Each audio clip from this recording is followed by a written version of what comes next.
14-15 मई की घटना है जिसमें जैद खान को क्षति पहुंचाया गया।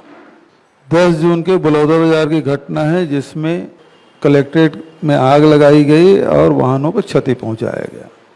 10 जून की घटना को लेकर पूरे 67 दिन बाद कल देवेंद्र यादव की गिरफ्तारी हुई। धाराएं इतनी हैं जितना वो जो जांच अधिकारी जितना लिख सकता था वो पूरा लिखा है। 302 क्योंकि किसी की हत्या नहीं हुई, नहीं तो 302 भी लिख देते।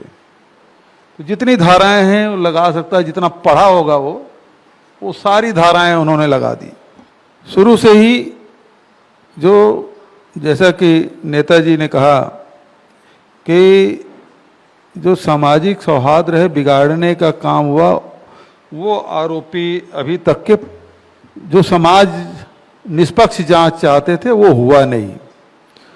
अब कलेक्ट्रेट नहीं बचा पाए, ये पूरे प्रदेश और पूरे देश में पहली घटना अपनी नाकामी को छिपाने के लिए इस प्रकार से कार्रवाई कर रहे हैं।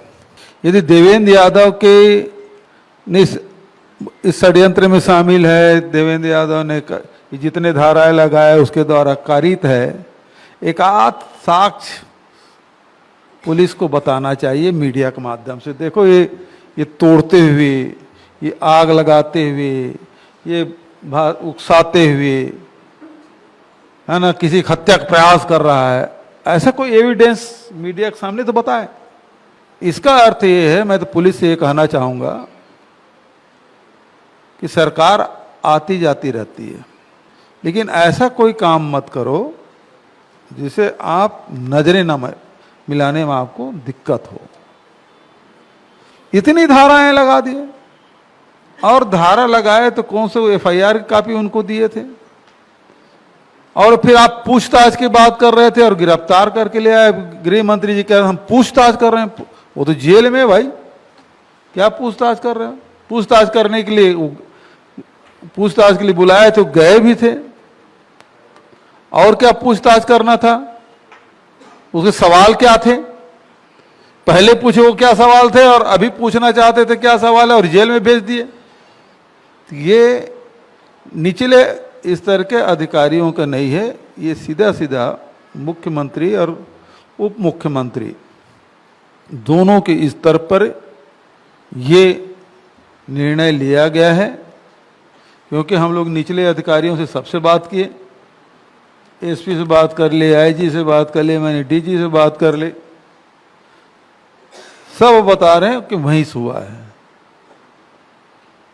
तो ये मुख्यमंत्री और उप मुख्यमंत्री दोनों मिलकर अपनी नाकामी छुपाने के लिए देवेंद्र यादव की गिरफ्तारी इन्होंने की है। और इस मामले में जैसा कि प्रदेश अध्यक्ष जी ने कहा कि 21 तारीख को सभी जिलों में इसके खिलाफ धरना प्रदर्शन किया जाएगा। विधायक दल की बैठक आदरणीय नेताजी ने 20 तारीख को बुलाया है। तैयारी भी संदर्भ में और आगे की रणनीति के बारे में विधायकों के साथ, क्योंकि एक विधायक साथी के साथ इस प्रकार से घटना किए हैं जिसमें कोई अपराध नहीं किया है, ऐसे निरपराध व्यक्ति के खिलाफ इतने सारे धारा लगाकर गिरफ्तार किए हैं। ये बेहद गंभीर मामला है। इस गंभीरता को देखते हुए नेता प्रतिपक्ष ने 20 अगस्त को मीटिंग बुलाई है। आगे की रणनीति की तैयारी हम लोग करेंगे। और दूसरी तरफ ये है कि न्यायालय में भी, क्योंकि इतने धारा लगाने का एक लड़ाई सड़क पे है, दूसरे विधायकों के साथ मिलकर तय करेंगे, तीसरी लड़ाई जो है वो न्यायालय में का दरवाजा खटखटाएंगे कि किसी भी व्यक्ति को ऐसे, जब सरकार विधानसभा में भी जब बात किए, ये जिसका उल्लेख भारतीय जनता पार्टी के नेताओं सनम जांगड़े से लेकर सारे नेताओं का नाम उल्लेख हम लोगों ने किया, उसके खिलाफ कोई कार्रवाई इन्होंने नहीं की। और इसीलिए मैंने मांग किया था कि ये हाई कोर्ट मॉनिटर्ड इंक्वायरी होना चाहिए। समाज मांग किए कि सीबीआई जांच होनी चाहिए, लेकिन ये सरकार नहीं कर रही है। और मामलों में सीबीआई सौंप रहे हैं, लेकिन इस मामले को सीबीआई नहीं सौंप रहे हैं। क्यों? सारी कलई खुल जानी है। यदि कोई भी स्वतंत्र एजेंसी जांच करेगी तो इसमें स्पष्ट हो जाएगा कि इसमें भारतीय जनता पार्टी का षड्यंत्र स्पष्ट दिखाई दे रहा है, क्योंकि उस प्रकार से जांच हो नहीं रही है। अब दे रहे छोटी छोटी घटनाओं जब सीबीआई दे रहे हैं तो इसमें क्यों नहीं दे रहे हैं? और कोई इसको कांग्रेस पार्टी ने मांग नहीं किया, बल्कि सतनामी समाज ने मांग किया। तो ये पूरे दोनों घटना को जो 14-15 मई की जो घटना घटी और 10 जून को जो घटना घटी, सीबीआई को सौंप दे। और इस प्रकार से गिरफ्तारी नहीं होना चाहिए। ये बहुत गलत है। इतनी सारी धाराएं लगेगा जी, इतना सारा, जितना पुलिस जानता नहीं होगा उतना, जितना जानता उतना पूरा लगा दिए। ये तो अजीब बात है। हम सब इस प्रकार की कोई भी घटना होगी, हम सब मिल के प्रतिकार करेंगे, विरोध करेंगे। मुख्यमंत्री पहली बार तो मुंह खोले और कहे देवेंद्र यादव छोटे मोटे नहीं, विधायक ही हैं। अपराध क्या किया देवेंद्र ने? जब मुख्यमंत्री बयान दे रहे हैं, पुलिस वालों ने नहीं दिया, मुख्यमंत्री ने खुद बयान दिया है। कुछ तो होगा, कुछ क्या है? यही हम सवाल पूछ रहे हैं।